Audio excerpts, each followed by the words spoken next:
السلام عليكم أعزائي المتابعين. اليوم بغيت نخرجكم معايا لواحد البلاصة هنا في قنيطرة، صراحة زوينة في هاد الوقيته د الربيع، تكون وهي غابة معمورة.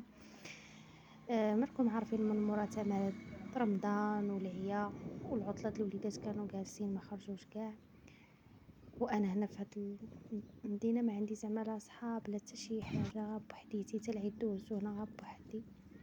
قررت نخرج من الغابة يلعبوا شوية ويحيدوا الطاقة السلبية ونبداو بنفس جديد إن شاء الله. يا ربي خليكم معايا.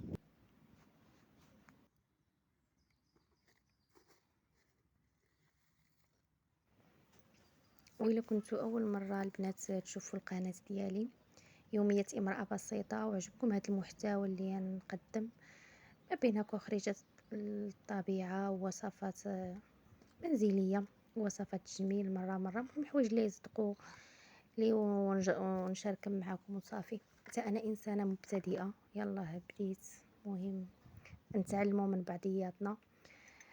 ما تبخلوش عليا باشتراك وتفعيل الجرس باش يوصلكم كل جديد، وشجعوني بلايك وتعليق زوين، وبالدعم ديالكم غنزيد القدام ان شاء الله. ومهم انا بغيت نعمر وقتي، يكون عندي حد الوقت، ميبقاش داك الوقت الفراغ ما كاين ما يندار. الانسان اللهم يدير شي حاجه هكا يبدل فيها، يبدل الروتين، يبدل بزاف د الحوايج. ونتمنى من الله يكون هذا المحتوى نال الاعجاب ديالكم.